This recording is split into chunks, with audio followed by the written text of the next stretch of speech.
안녕하세요. 금요일이네요. 오늘도 많은 분들 참석해 주셨습니다. 예. 이 저기 오늘 보니까 참석하신 분들이 어, 이 평소와는 좀 다르네요. 그쵸? 이 내용이 좀 틀려지니까 그런가? 그동안 내가 했던 그 산업 발전 동향이 좀 이렇게 별로였나 봐. 자, 오늘은 그 지난번에 약속드린 것처럼 그 중소기업청 이제 과제를 협약하는 단계에서 이제 온라인 전자협약이 어떻게 이루어지는가 이제 그거를 좀 내용을 보려고 합니다. 예, 이제 여기 있는 이제 온라인 전자협약은 물론 이제 그 이 프로세스를 간단하게 좀 말씀드리자면 과제 신청을 하고 이제 최종적으로 과제 선정이 된 다음에는 이제 모든 것을 앞서서 그러니까 전자협약 그리고 사업비 조정 이런 것들을 앞서서 무엇을 하냐면은 그 사업 협약 설명이라는 걸 하게 돼 있어요.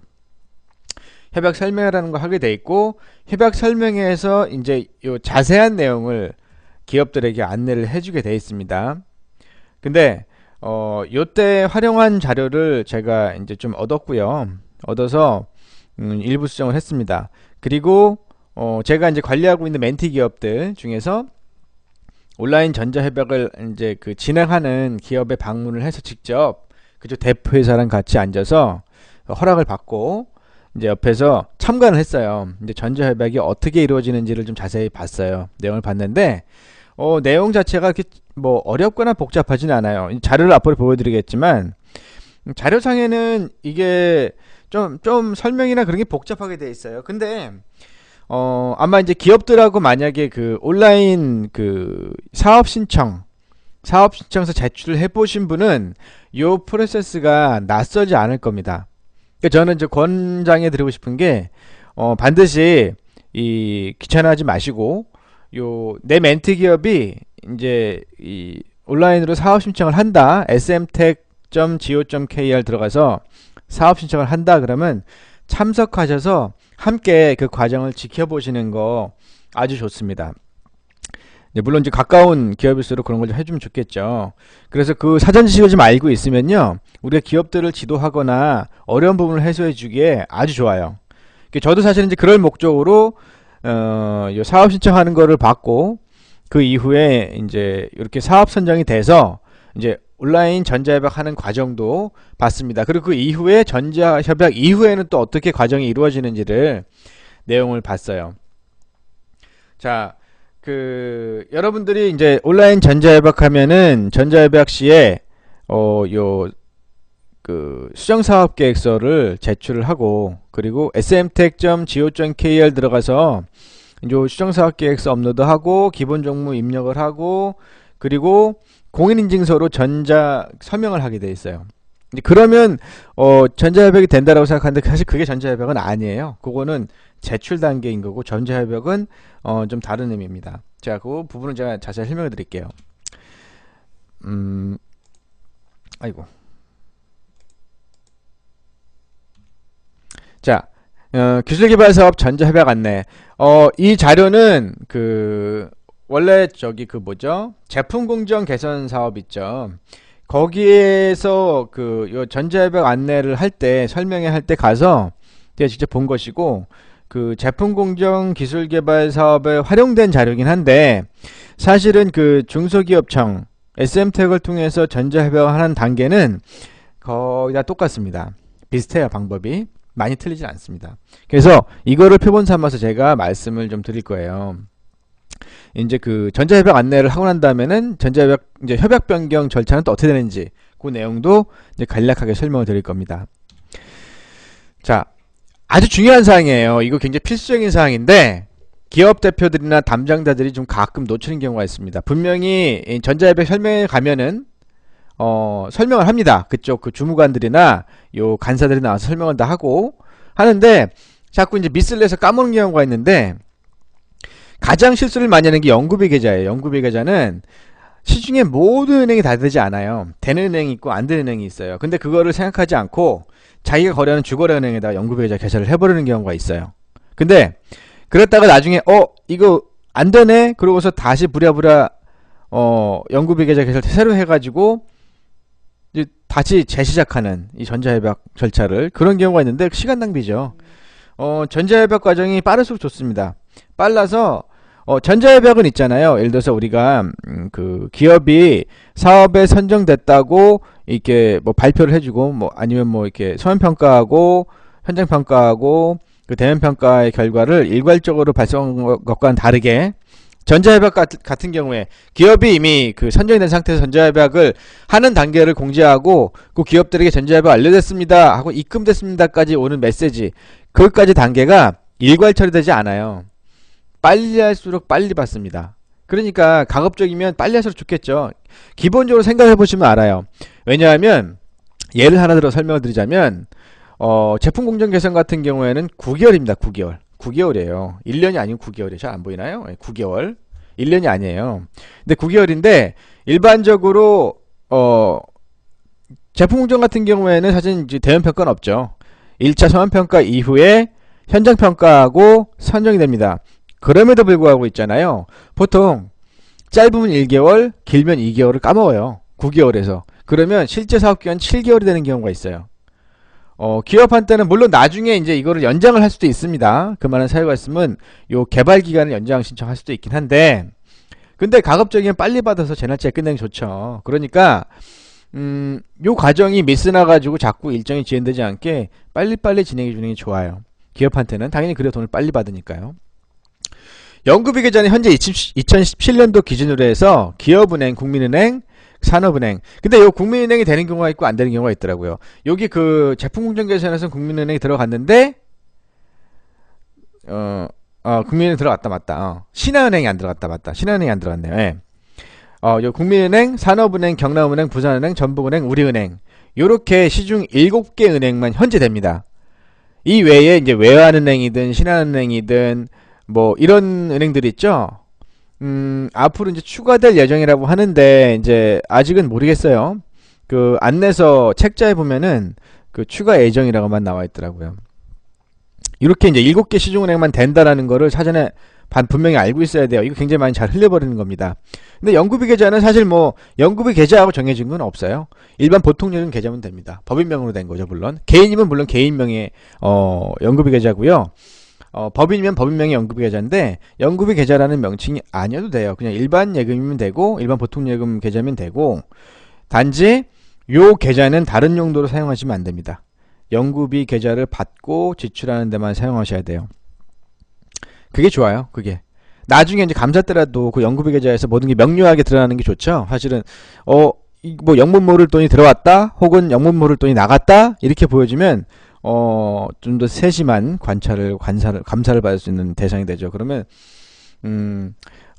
기업도 사실은 그것 때문에 많이 어려울 수도 있어요. 그러니까 연구비 계좌는 꼭 그렇게 관리한다는 거. 여기 나와 있는 시중 7개 은행, 그리고 일반 보통예금도 되고요. 개인이면 개인명의, 법인이면 법인명의, 그리고 반드시 연구비 이외의 목적에는 사용하지 않는 게 좋습니다. 그 다음에 공인인증서 발급, 이거 굉장히 그 실수 많이 하는 건데 우리가 보통 그 법인이든 개인이든 일반 은행에서 그 무료로 배포해주는 공인인증서가 있어요. 근데 그거는 사용 못합니다. 그건 사용 못해요. 그거는 요 SM택에서 전자세명용으로 사용하지 못하고요. 일반 은행에서 예금용으로 사용하는 공인인증서도 가능한 게 있긴 한데 그거는 반드시 유료로 구매를 하셔야 돼요. 유료 구매를 하셔야 돼요. 4,400원가량 합니다. 비싸진 않아요. 근데 그거보다는 어차피 정부가 계속 진행하실 거고 꾸준히 하실 거면은 여기 나와 있는 4개 기관, 한국정보인증, 뭐 코스콤, 아니면 한국전자인증, 또는 이제 한국무역정보통신에서 발행한, 여기 이제 웹사이트 주소하고 전화번호 나왔죠. 요 공인인증서를 받아서 쓰시는 게 좋습니다. 그래야 틀림이 없어요. 이제 그렇게 사용하시면 되고요. 요거는 아마 특허청에서 사용할 수 있을 거예요. 그리고 반드시 또 해야 될 중요한 게 뭐냐면은 참 그 또 이 실례인데, 연구비 계좌 잘 해놓고 공인인증서 잘 받아놓고 기업 신용평가 신청 안 했어. 그래가지고 결국엔 협약이 지연되는 경우가 있었어요. 실제로 기업 신용평가 신청은 아무데나 하는 건 아니고요. KED에 들어가셔서 하셔야 되고요. 거기에 이제 여기 나와 있는 것처럼 이제 신청서 및 제출 또는 퀵 메뉴에 신청 선택해가지고 평가보고 선택에 특화보고서 선택을 하고, R&D 기업 신용 보고서라고 선택을 해야 됩니다. 거기에 제출처 찾기에서 중소기업청 또는 중소기업기술정보진흥원, 산학연협회, 한국산업기술평가관리원 중에 선택을 해서 제출을 해야 됩니다. 반드시 제출 눌러야 돼. 제출 누르지 않으면 제출이 안 된 거예요. 이게 똑같이 제출 눌러야 됩니다. 기관 잘 선택해야 되고요. 뭐 우리 같은 경우에 중기청 과제를 쓰면 이제 중소기업 기술정보진흥원에서 보통 과제 관리를 하기 때문에 여기 선택하면 되죠. 그러면 내가 요 기업 신용평가 신청서를 따로 제출하는 게 아니고요. 요 KED 기업 신용평가 신청하는 그 웹사이트에서 요게 기업 신용평가가 이루어지고 그러면 기술정보진흥원에서 그쪽에 접속해서 보는 거예요. 그러니까 내가 따로 제출하는 거 아닙니다. 종이 출력할 필요 없어요. 이게 출력할 거 이렇게 쌓아놓는 분들이 있으신데 그럴 필요 없습니다. 그런 절차로 이루어지게 돼 있어요. 그러니까 요것도 반드시 기업 신용평가 신청을 사전에 협약서 제출하기 전에 협약문서 제출하기 전에 반드시 끝내놓으시는 게 좋습니다. 왜냐하면 기업 신용평가하는데 시간이 좀 걸려요. 뭐 신용평가 신청하면 바로 되는 게 아니고요. 좀 기일이 걸립니다. 그러니까 빨리 해놓으시면 좋죠. 여기서 뭐 과제명이나 그런 거 넣을 필요 없는 거예요. 기업 신용평가 신청에서는 요 기간만 신청해 놓으면 돼요. 그럼 그 기관에서 알아서 봅니다. 그리고 또 이제 궁금하실까 봐 말씀드리는데 예를 들어서 중소기업청 과제를 2개 이상 선정이 됐고 진행을 하고 있어요. 하게 됐고 협약을 하게 됐는데 중소기업 기술정보진흥원에서 요 기업 신용평가를 본단 말이에요. 근데 2개를 할 필요가 없어요. 그쪽에다가 담당 간사한테 말을 하면 됩니다. 최근에 무슨 과제로 기업 신용평가를 받은 경력이 있으니 그거를 보시면 됩니다. 기간이 길지 않으면 돼요. 뭐 6개월 1년 이상 길지 않으면 됩니다. 그걸 보시면 됩니다라고 말을 하면 그쪽에서 그럼 제가 조회하겠습니다 하고 그걸 확인합니다. 그럼 별도로 비용 들이지 않고 하면 돼요. 이것도 팁으로 알고 계시면 됩니다. 때때마다 전부 다 할 필요는 없어요. 자, 여기 보시면 연구비 계좌 개설 유의사항에서 해놨는데 방금 제가 말씀드린 거가 여기 내용이 그대로 나와 있어요. 나와 있고 보면은 이제 KB 하나은행 지금은 이제 그 KB 하나가 아니고 저기죠. 그 뭐죠? 까먹었어요. 예, 까먹었는데 하여튼 그 KB하고 KB 하나은행 맞구나. KB은행 하나은행 맞네요. NH농협, 광주은행, 제주은행은 참여 예정이에요. 현재 신한은행도 현재 안 됩니다. 분명히 알고 계셔야 돼요. 다음에는 수행기간 계좌별 종류 해가지고 있는데 뭐 이거는 대단한 내용은 아니고요. 연구비 계좌는 반드시 신규 계좌 발급을 해라. 기존의 법인 계좌 쓰지 마라 라는 얘기예요. 그 외에 나머지 계좌 인건비 이체하는 계좌나 원천 징수하는 계좌나 뭐 기존에 회사 쓰던 계좌들은 그대로 쓰면 돼요. 인건비 예를 들어서 연구비 계좌에서 그 현물 투자가 있으니까 민간 투자에서 현물 되는 부분이 그 인건비 처리되는 거니까 그 인건비 연구비 계좌에서 그대로 옮기면 되는 거예요. 기존 이제 법인 계좌로 그렇게 하면 됩니다. 그렇게 처리하시면 되고요. 이제 그걸 얘기하는 거예요. 공인인증서 나와 있죠. 여기서 보면은 이거는 아까 이제 보여드린 정보를 제가 요약해서 앞에 보여드렸고 그냥 신원 확인용, 법인 신원 확인용 공인인증서라고 생각하시면 됩니다. 이 보시게 되면 공인인증서 종류가 있어요. 근데 기업용이 보면은 2가지가 되어 있죠. 용도 제한용, 이제 금융, 보험, 증권 등에서 발행하는 게 있고, 유료 4,400원짜리. 범용. 요게 아까 말씀드린 그 4개의 인증기관. 한국정보인증, 코스컴, 한국전자인증, 한국무역정보통신, 뭐 이런 데서 발행한 거.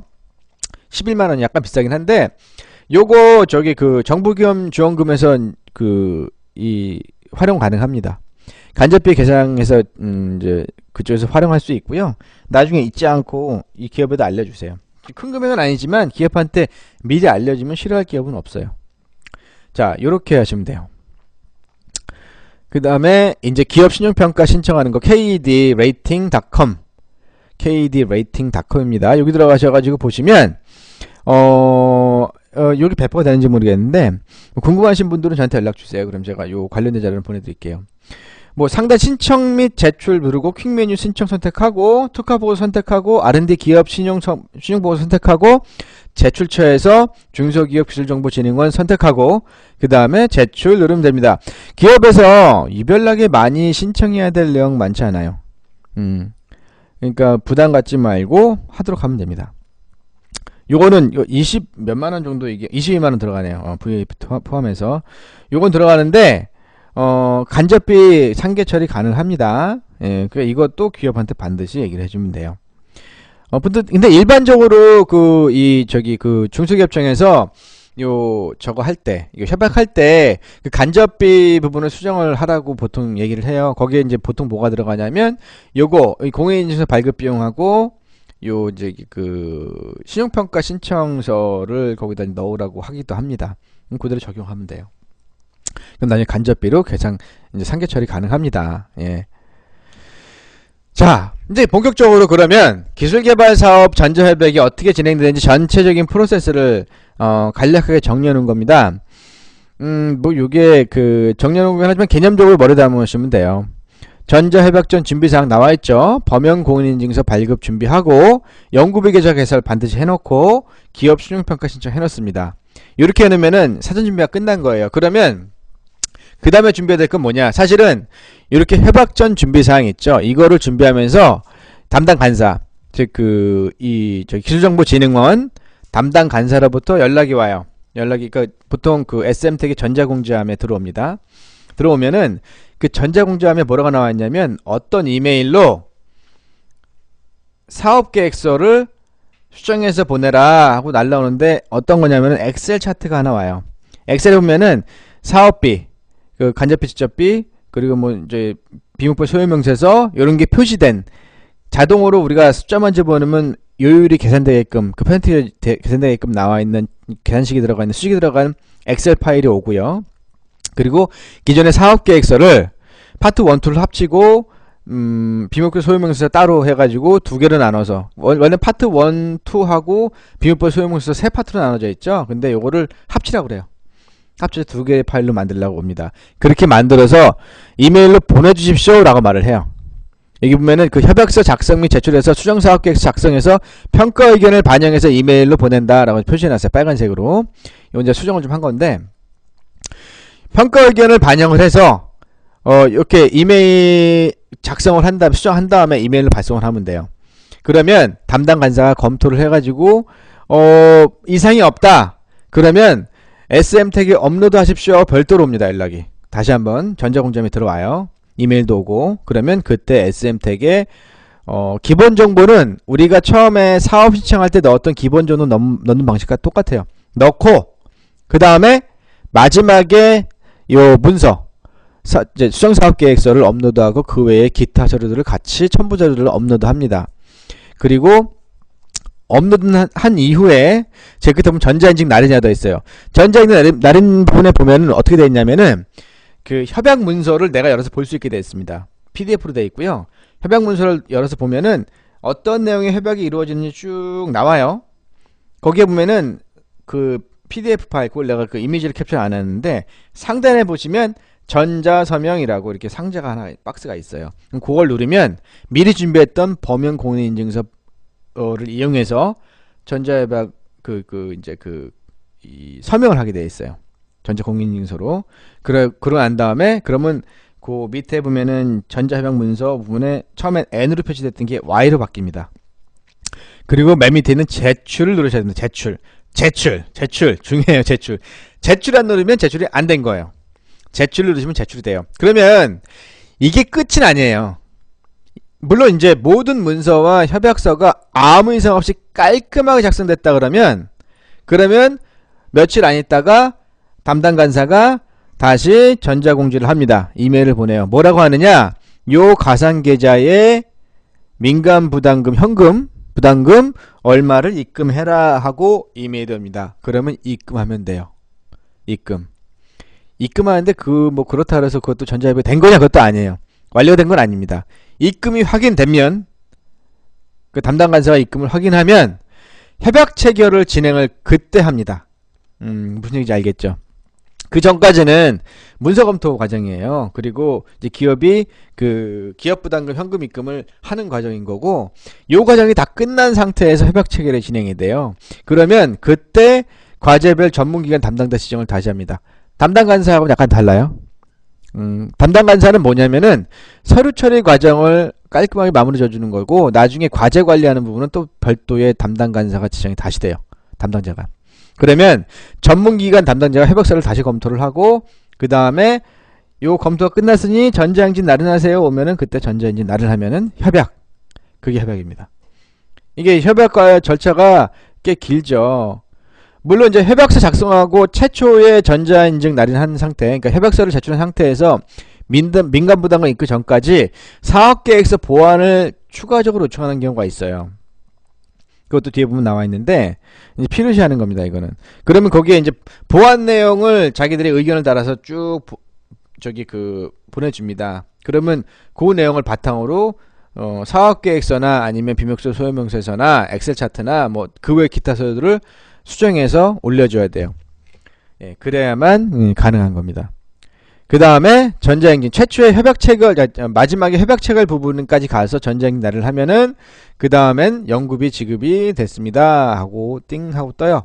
현금이 쏙 들어오는 게 아니고요, 포인트 지급되는 거예요. 포인트. 그럼 포인트 지급되면 포인트 차감 형태로 이제 연구비 사용을 하는 겁니다.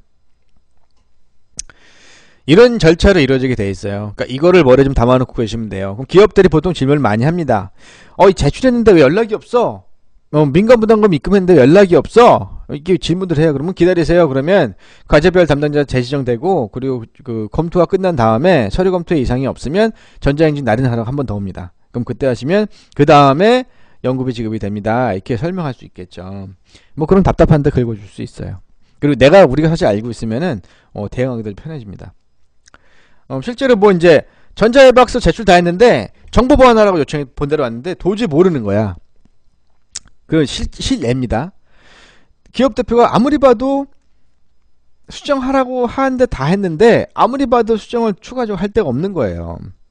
그래서 와달라 그러더라고요. 사무실 갔어요. 가가지고 같이 이제 쫙 펼쳐놓고 봤어요. 봤더니 첨부 문서, 그러니까 업로드 문서에는 수정해서 올렸는데 최초의 기업 정보 입력하는 부분에 보면은 기업의 기본 정보, 연구원 정보, 그리고 그 사업비 내용 이런 거 다 입력을 또 하게 돼 있어요.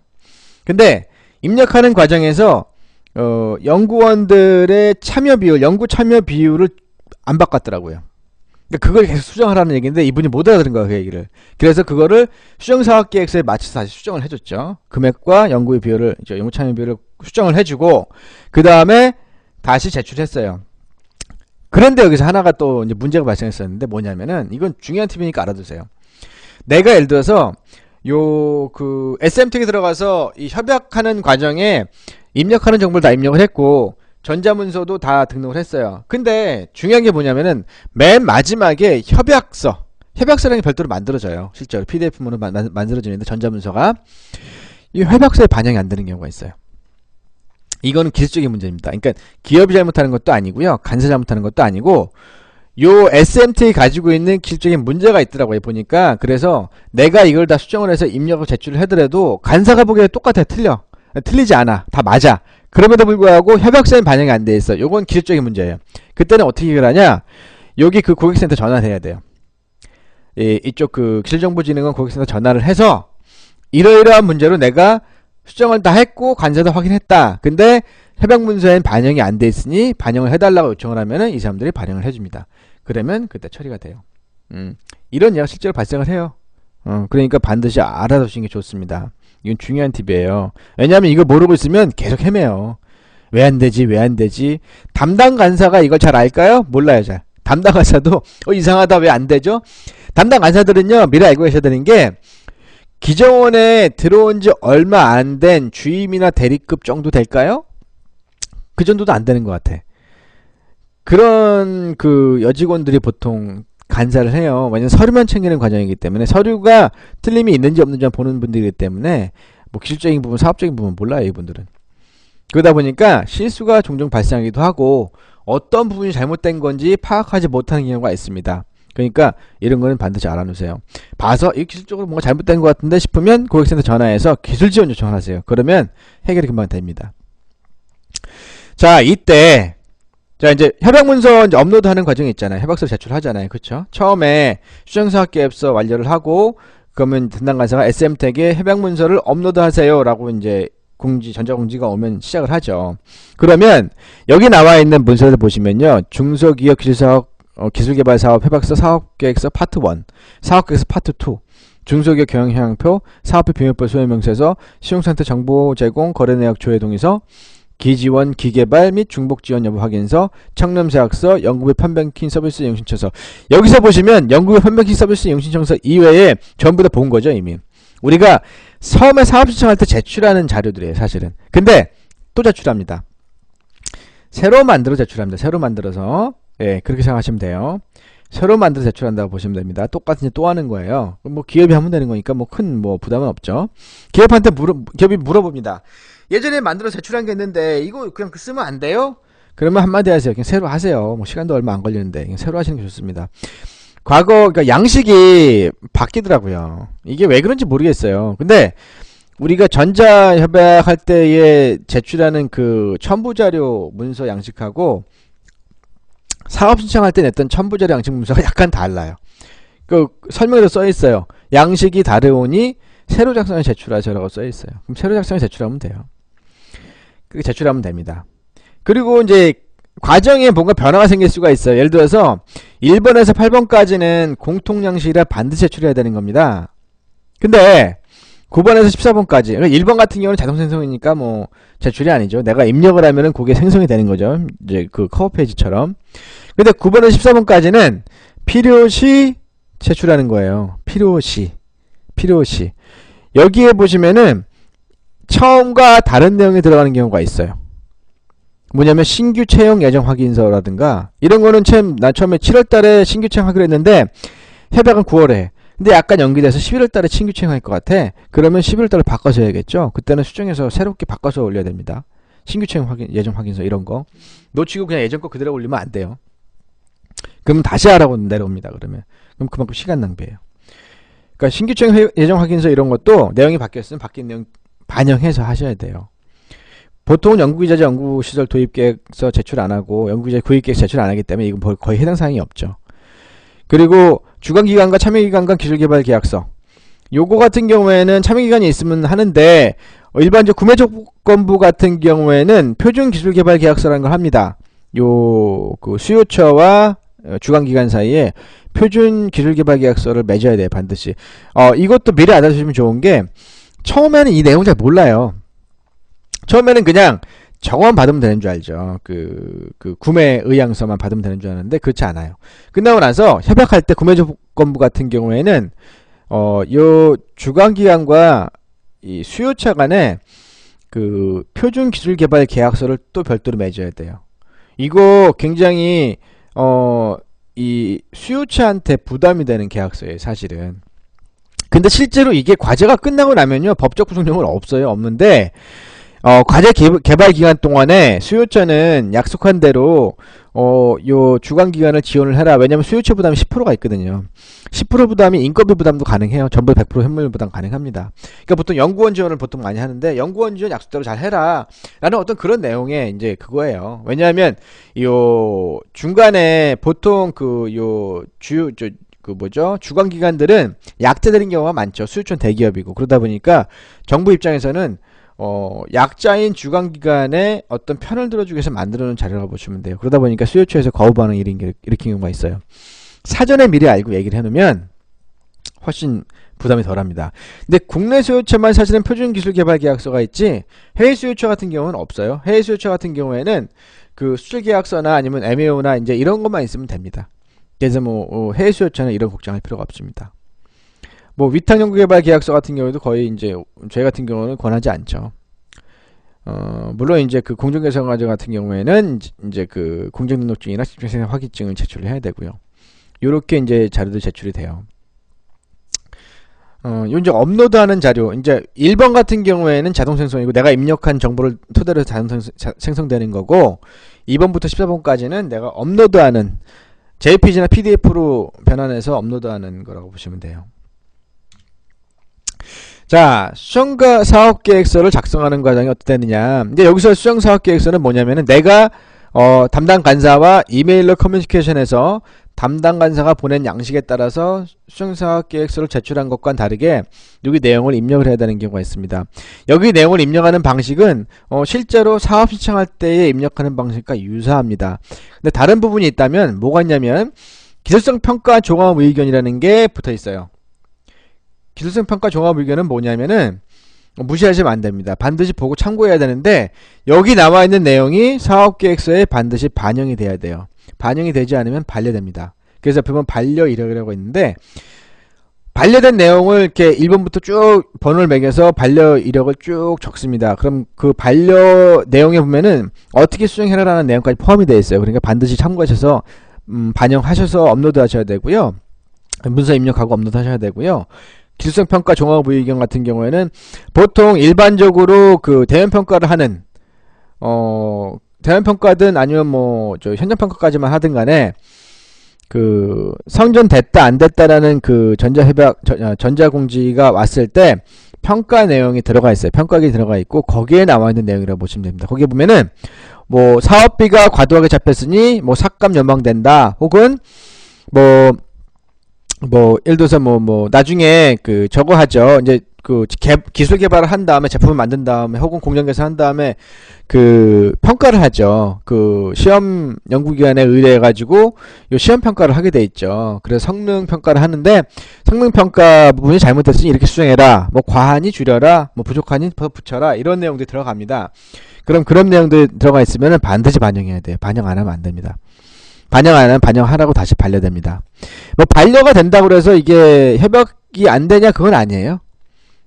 협약 문서를 그러니까 수정사업계획서를 수정하라고 반려하는 거니까 그 내용에 따라 수정하면 됩니다. 근데 내용을 잘 모르겠다. 아니 뭐 기술평가 종합의견이 나왔는데 이거 내가 잘 모르겠어. 어떻게 반영이 될지 뭔 내용인지 정확히 모르겠고 반려 의견 나왔는데 잘 모르겠어. 그러면 담당 간사에게 전화를 해보시면 됩니다.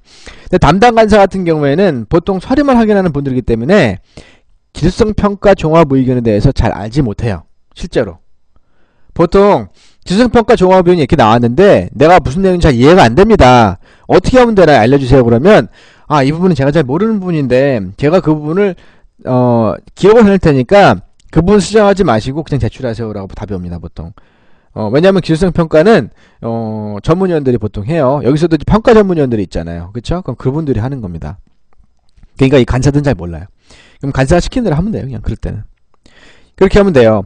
온라인 그 전자협약 할 때는 들어가는 메뉴는 간단해요. 온라인 과제 관리가 있어요. 상단에 보면 메뉴에. 그러면 전자협약을 선택하시고 협약 신청을 누르시면 바로 내가 협약해야 될 과제의 리스트가 뜹니다.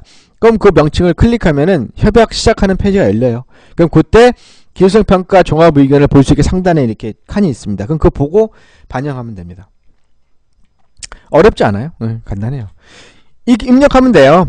그리고 이제 공고분류 보시면은 우리가 사업 시작할 때 처음에 할 때 방식과 똑같아요. 공고분류 똑같이 넣고요. 과제번호 넣고요. 이렇게 하면 됩니다.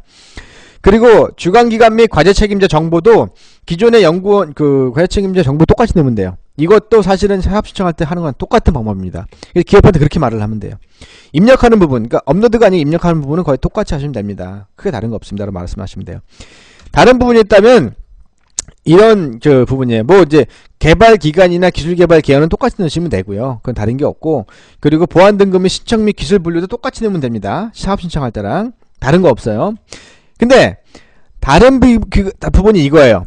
수행기관 및 참여연구원 부분에서 넣을 때는요. 보통 수행기관 정보에는 물론 이제 연구비계좌 개설했으면 연구비계좌 개설 정보 넣어야 돼요. 그리고 확인하에 넣어야 됩니다. 확인을 하면 예금주의 이름이 자동으로 들어가요. 왜냐면 금융권에 연결되어 있어서 내가 은행 명칭과 계좌번호를 넣고 확인 버튼 누르면 예금주 이름이 자동으로 들어갑니다. 그러면 우리 회사 예금주 이름이 잘 들어갔나를 확인하면 돼요. 그렇게 한 다음에 참여연구원을 넣을 때는 무엇이 다르냐? 기존의 연구비가 보통 삭감되거나 변경되는 경우 아니면 비율이 바뀌는 경우가 있어요. 그거는 이제 내가 바꾸는 게 아니고 평가 의견에 의해서 바꾸는 경우가 있습니다. 그러면 그 평가 의견에 의해서 바뀌었어요. 그러면 놓치는 부분 중에 하나가 뭐냐면은 인건비 부분, 그러니까 현물 부담 부분의 금액이나 비율이 변경됐는데 참여연구원의 연봉 정보나 급여 정보나 연구개발 참여 비율은 바뀌지 않는 경우가 있어요. 그거를 안 하시면 다시 또 반려가 돼요. 이 부분을 발견 못해가지고 엄청 힘합니다. 기업들이 보통. 근데 반드시 금액이 변했고 이게 현물비 부담 금액이나 비율에 영향을 주었다. 그러면 그 부분도 함께 맞춰 수정을 해줘야 됩니다. 이거는 조금 어려워요. 기업이 혼자 하기 어려울 수도 있어요. 이런 거는 전문용어 도움이 필요할 수가 있는데 뭐 사실 뭐 한번 해보고 나면은 대단히 어려운 건 사실은 아닌데 이제 좀 어려워하는 기업들한테는 별도로 좀 지도를 해주시는 게 좋아요.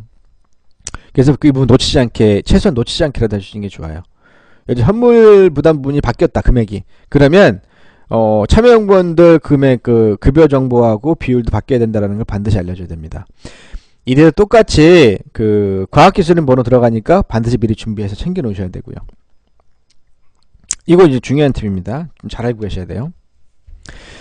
그 다음에 이 또 다른 부분이 뭐냐면은 사업비 내역을 상세하게 집어넣습니다. 처음에 사업비 내역을 집어넣을 때는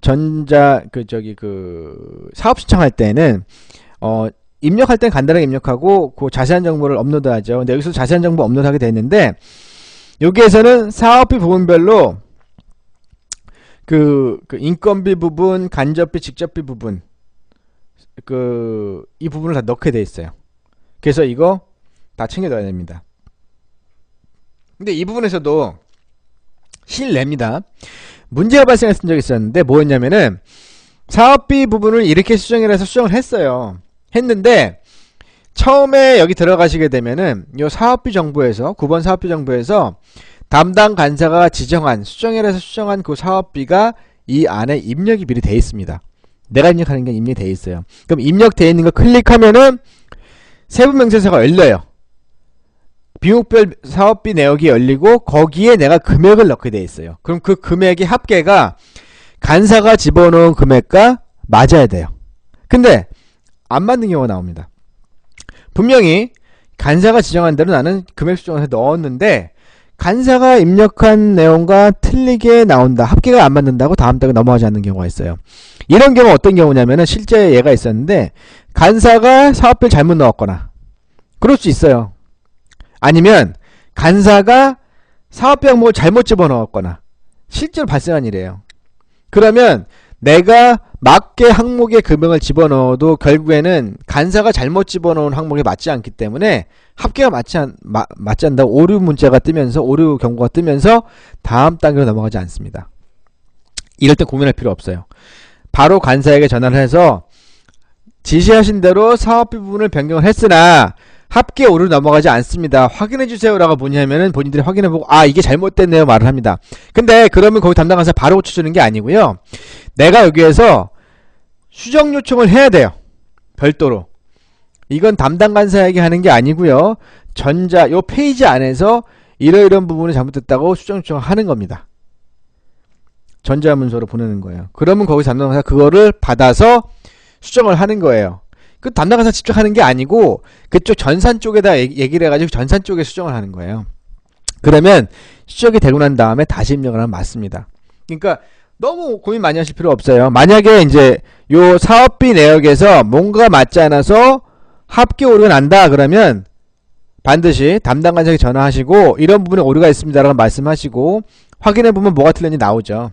그러면 그 담당 간사가 그러면 요거 수정할 수 있게 수정 요청을 하십시오 라고 얘기를 한다고 해서 수정 요청하면 돼요. 그러면 그 수정이 그 시간 오래 걸리지 않습니다. 이거는 정확히 뭐가 잘못된지만 알면은 금방 수정이 돼요. 그럼 수정한 거에 따라서 다시 입력해서 집어넣으면 됩니다. 근데 이전까지의 입력한 정보는 사라지지 않고 저장이 되기 때문에 크게 걱정하실 필요는 없어요. 각 스테이지별로 자동 저장이 됩니다. 자, 이렇게 해서 수정사업계획서상에 사업비 내역까지 입력시키면 수정사업계획서를 입력하는 부분은 끝이 납니다. 입력하는 몇까지 사업비까지 넣으면 끝이에요.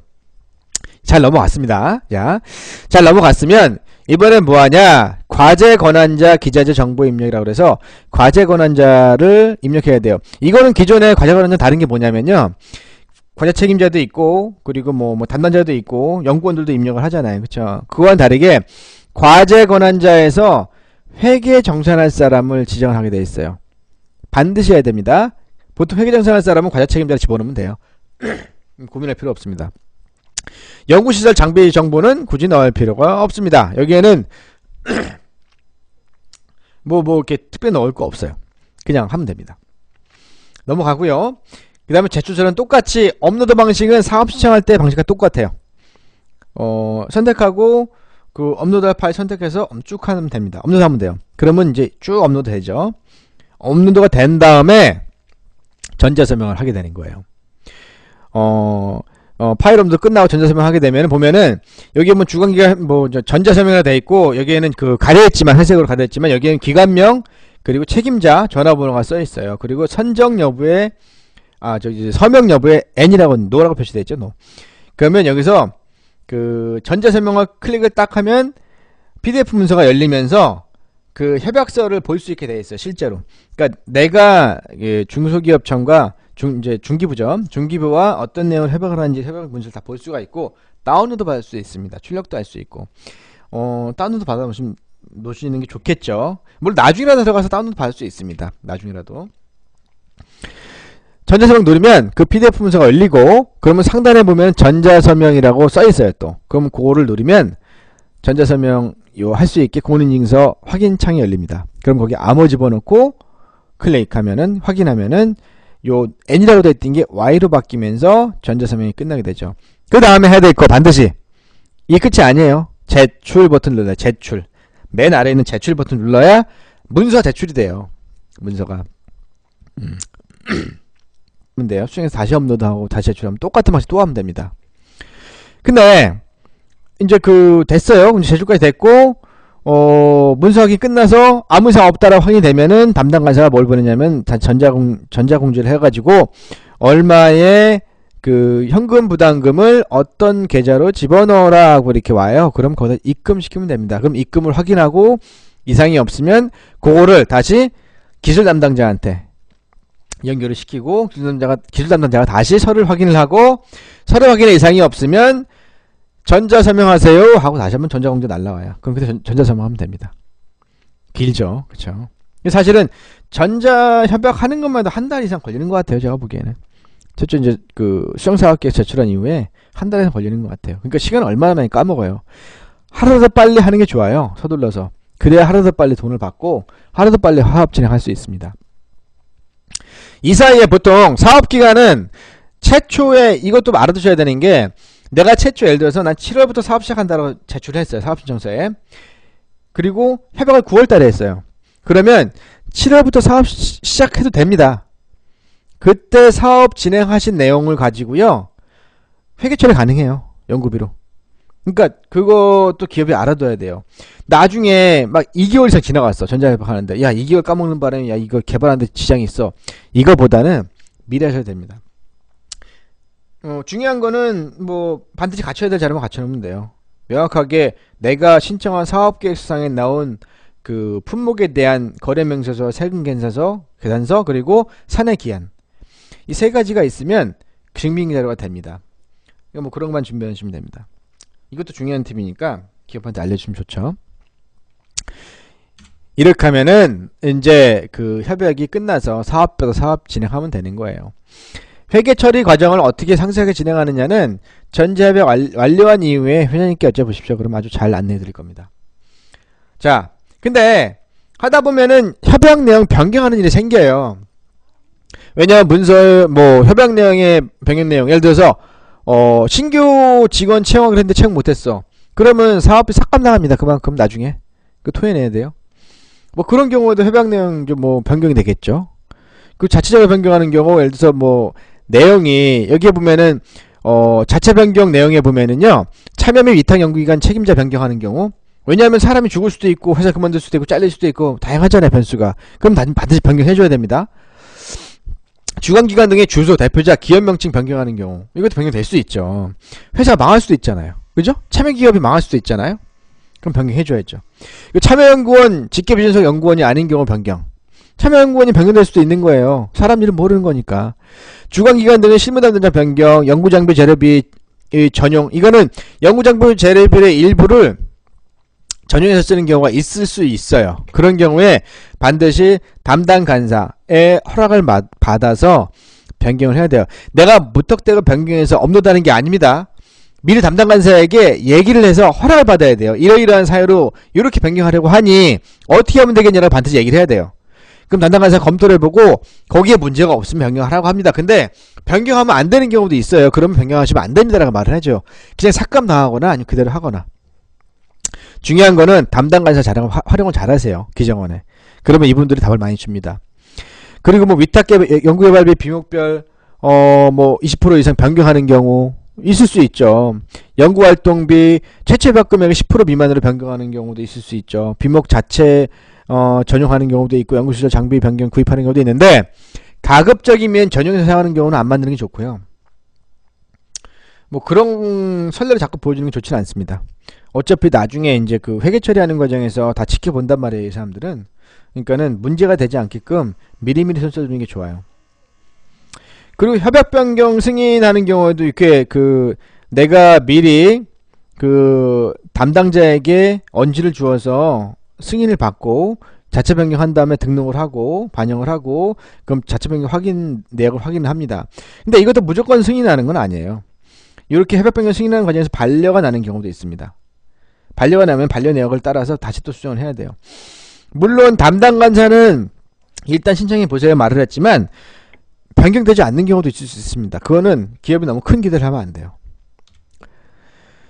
뭐 이거는 협약 변경 신청 목록 해가지고 뭐 이렇게 그 전자협약 들어가면 협약 변경이라고 있고요. 거기에 가시면은 내가 협약 변경 신청을 언제 어떻게 했냐라는 걸 볼 수 있게 되어 있는 거예요. 여기 보면 히스토리를 볼 수 있습니다. 여기서 관리하고 볼 수 있다라는 거고요. 그 다음에 협약 변경 자체 변경 방법은 변경 전후. 여기 보시면은 협약 변경 들어가시면 변경 전과 후가 어떻게 다르다. 어느 부분이 협약 변경되는 것이고 변경 항목이 있어요. 뭐 참여기업 아까 말씀드린 그 항목 있죠. 그 항목들을 체크를 해가지고 관련된 증빙을 첨부해서 업로드하는 방식이에요. 제출하는 방식이에요. 그러면 변경이 여기서 말하는 건 무조건 된다는 게 아니고요.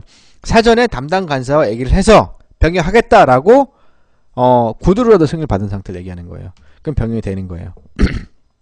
이렇게 해서 보면은 참여 위탁 책임자, 뭐 기관 대표자, 참여연구원, 실무 담당자, 비목 자체, 뭐 비목 어쨌든 변경, 그리고 위탁 기관 비목 전용, 뭐 등등등 해서 항목에 보면은 그 바가 있어요. 이제 메뉴 바가 있어요. 밑에 보면 탭이 있고 그걸 선택해서 이렇게 내가 관련된 첨부서를 올리고 제출하면 되는 거예요. 뭐 입력하는 방식은 보면은 직관적으로 알 수 있는 내용이기 때문에 여기는 뭐 자세한 설명은 필요 없을 것 같아요. 이렇게 하시면 되고요. 이런 경우 있죠. 참 새로운 연구원 참여하는 경우, 예를 들어서 난 신규 직원 채용 계획이 있었고 채용을 해서 이 사람에 대한 정보가 획득이 됐으면 그 정보를 입력해야 됩니다. 반드시 참여연구원 정보 반드시 입력해야 되고요. 참여연구원은 반드시 연구원의 그러니까 기업술 연구소가 가지고 있는 연구원의 자격을 가져야 되느냐? 그거 아닙니다. 기업, 그러니까 이 중소기업청에서 진행하는 그 기술개발 사업이나 제품개발 사업 같은 경우는요, 기업부설 연구소에서 근무하고 있는 연구원만 참여 연구원이 될 수 있는 거 아니에요. 연구개발 요원은 그 사내 직원이면 다 할 수 있어요.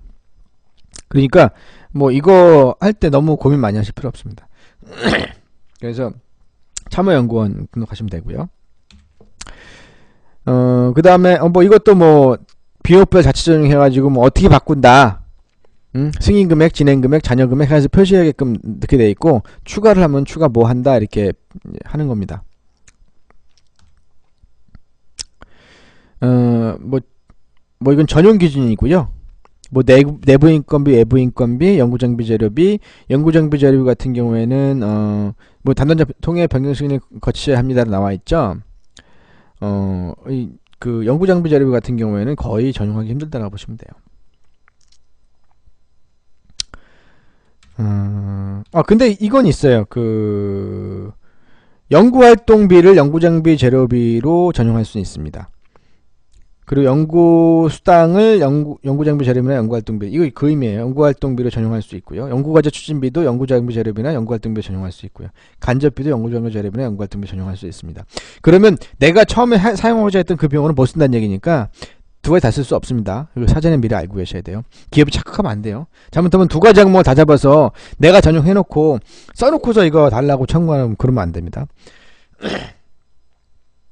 자, 협약 변경 승인사항 관련 제출 서류는 기존에 우리가 그 제출한 서류하고 유사한 자료들하고 보시면 돼요. 그리고 이제 변경된 내용을 표시하는 내용이 들어가 있는 거고요. 그거는 보통 전자문서 제출할 때 그 정해진 양식에 따라서 하면 됩니다. 이거는 뭐 그 대단히 어려운 사항은 아니고요. 대부분 시스템 입력이나 전자문서에 첨부하는 건데 그 첨부 양식이 있으니까 그거에 따라서 하시면 되는 겁니다. 그 관련된 거, 요 항목을 미리 알고 계셨다가 관련된 문서에 대해서 미리 정보를 습득해 놓으시면 기업 지도할 때 편하세요. 그 다음에 이제 뭐 관련 자료 업로드해서 승인 요청하면 되는 거고요. 내가 이제 그 업로드에 따라 승인되는 거 아니에요. 제출해서 승인되는 거 아니고 그냥 승인됐다고 그쪽에서 와야 돼요. 회신이. 그래서 그래야 변경 승인되는 겁니다. 승인 요청 해놓고 했으니까 맘대로 써야지 그러면 안 돼요. 확실히 승인이 되었다, 협약 변경 승인이 되었다라고 전자공지를 받은 다음에 그 다음에 전용하시거나 뭐 비용을 전용하시거나 내용을 바꾸시거나 해야 됩니다. 뭐 이것도 뭐 계좌 정보 바꾸는 방법도 사실은 뭐 어렵지 않아요. 그냥 뭐 들어가서 하면 되는 겁니다. 계좌 정보는 중간에 바뀔 수 있죠. 뭐 여타 이유로 인해서. 자, 이렇게 돼 있어요. 내용사로 보면은 실제로 보면 복잡한 내용은 아니에요. 들어가시면 내용들이 이게 무슨 내용인지 모르게 모호하게 만들어지거나 그런 것도 아니고 직관적으로 알 수 있는 내용들이고요. 단지 메뉴가 어디 있는지를 찾아내시면 되는데 전자협약에 가시면 전자협약 그 신청하는 과정, 협약 변경하는 과정에 대한 메뉴가 다 나와 있어요. 전자협약 관리입니다. 과제관리인가? 전자협약 관리인가? 하여튼 그래요. 보시면 다 나와 있기 때문에 그거 보시고 하시면 되고요. 그 기업들을 이렇게 제가 지도를 하다 보니까 가장 많이 어려움을 느끼는 것들이 뭐냐면요. 간사하고의 대화. 그러니까 담당 간사하고의 통화가 너무 어려워요. 그러니까 전화가 겁난다는 게 아니고 전화를 하면은 통화하기 진짜 힘들어요, 이분들이. 왜냐하면 혼자서 수많은 기업을 관리를 하고 이렇게 검토하다 보니까 시간이 없겠죠. 그리고 또 뭐 뻑하면 나오는 그 멘트가 전화 걸면 나오는 게 평가 중입니다. 다음에 전화해 주세요. 이건데 다른 분하고 통화해봐야 소용없어요. 담당 간사랑 통화해야 되니까 참을성을 가지고 다시 시도해보세요. 내일 다시 해보세요. 라고 좀 이렇게 안정을 시켜주셔야 됩니다. 그거 참 많이 스트레스 받아 하더라고요. 그리고 이런 경우 있어요. 통화 좀 해주면 안 돼요? 절대 하지 마세요. 올해는 이거 분명히 알고 계셔야 되는데 이 중소기업청 과제 같은 경우에는 3자 기업이 못되게 돼 있어요.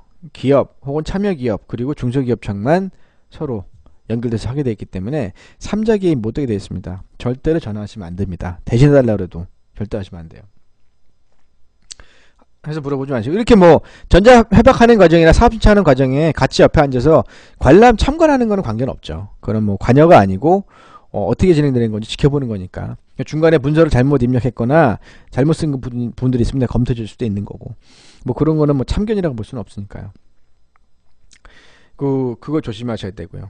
그리고 또 다음에 이제 기업들이 어려워하는 게 또 뭐냐면은 그러니까 평가 의견 나오잖아요. 기술성 평가 의견이 나오고 혹은 반려 의견이 나오는데 이게 무슨 내용인지 정확히 파악을 못하는 경우가 있어요. 이게 도대체 무슨 소리냐? 이게 어디를 어떻게 해야 되는 거야? 이게 주로 이제 그 대표이사님들, 연세에 있은 대표이사님들이 직접 하실 때 이런 문제가 많이 생기는데 좀 젊은 친구들이 할 때는 빨리빨리 캐치를 하는 것 같더라고요. 근데 이제 그런 경우에는 같이 검토해주고 봐주긴 하되 직접 해주는 걸 절대 하지 마시고요. 그런 거 피하셔야 됩니다. 그런 건 안 하시는 게 좋아요. 대체로 보면은 못 알아들을 말은 아니에요.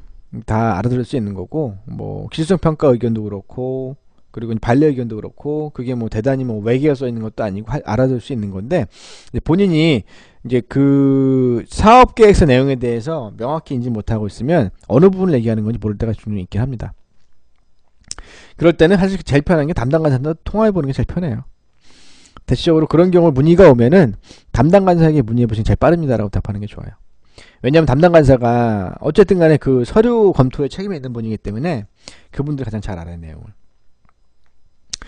자, 오늘 이렇게 저희가 그 전자협약 하는 과정을 쭉 봤어요. 아까 말한 것처럼 위원님, 전문위원들 여러분들께서 기업이 사업 신청을 하거나 전자협약하는 과정에 옆에서 참관하는 거를 한번 미리 허락받고 같이 한번 지켜보세요. 좀 취하는 기업이 있으면 가서 지켜보시고 좀 잘못된 부분이나 수정할 부분이 있으면 수정도 좀 해주시고 기업들은 좋아합니다. 같이 참여해서 보면은 그런 거 가지고 뭐 싫어하지는 않아요. 그러면 이제 전반적인 프로세스가 어떻게 흘러가는지 이게 잘 보이더라고요. 그러니까 저도 한 기업을 하고 나니까 다른 기업 지도할 때 그게 도움이 되더라고요. 그래서 질문을 하게 되면 거기에 적절한 답을 해줄 수가 있고 내가 정답을 주는 건 아니에요. 기업들한테 내가 정답을 주거나 방법을 명확하게 콕 집어서 알려주거나 해결을 해주는 건 아닙니다. 기업들한테 선택할 수 있는 어느 걸 선택하는 게 좋다라는 거를 언제 주는 거 정도인 거죠. 사실 이런 경우에는. 그러니까 전문위원님들도 이렇게 실무적으로 사업 신청이나 전자합병하는 과정이 어떻게 흘러가는지도 한번 보셔도 괜찮고요. 그리고 또 뭐 가급적이다면은 뭐 이외에 많은 또 다른 사업 같은 경우에도 직접 그 과정이 어떻게 흘러가는지 요 협약 설명 같은 거 할 때 참석해서 봐두시는 게 좋아요. 이거 협약 설명회 참석은 참여 제한은 딱히 없어요. 기업마다 보통 많아야 2명 내지 3명, 보통 혼자 참여하기도 하는데 그냥 같이 가시면 돼요. 방문록에 이름 적으면 됩니다. 연락처 적고. 뭐 거기 적는다고 전화해서 확인 안 합니다. 명함 내라고도 안 하고요. 그럼 책자도 나눠줍니다. 책자. 그럼 책자도 받을 수 있고요. 그런 거 받아놓으시면 좋아요. 나중에 참고할 수가 있습니다. 그러니까 참여를 꼭 시간 내서 꼭 해보시는 게 좋아요. 그러면 많은 도움이 됩니다. 기업 지도할 때. 자, 그러면 이제 어젯밤에 비가래네. 눈이 엄청 왔더라고요. 밤새 눈이 엄청 왔는데 또 기진같이 또 녹더라고요. 금방. 이렇게 날이 좀 포근해서 그런지. 오늘도 날씨가 좀 흐리고 뭐가 좀 올 것 같긴 한데 저는 개인적으로 눈 오는 거 진짜 싫어해요. 겨울에 눈 오는 거 정말 싫어요. 물론 눈이 겨울에 오긴 하지만 날씨 추운 것도 싫지만 겨울에 눈 오는 것도 정말 싫어요. 눈 맞는 것도 싫고 사실은 눈 뭉쳐 노는 것도 싫고 어릴 적엔 모르겠는데 지금 요즘 너무 싫더라고요. 근데 어쨌든 뭐 눈비 조심하시고 추워지는 날씨에 감기 조심하시고요. 오늘도 금요일인데 너무너무 무리하지 마시고 좀 산뜻하고 좀 즐겁고 행복한 금요일 되시길 바라겠습니다. 지금까지 산림전문위원 마간욱이었고요. 다음번에는 여기 제가 이제 밑에 못 달았네요. 다음번에는 산업동향 브리핑 또 마저 이어서 하도록 하겠습니다. 정보보안 관련된 부분입니다. 자, 그러면 오늘도 불금도 보내시고요. 안녕히 계세요.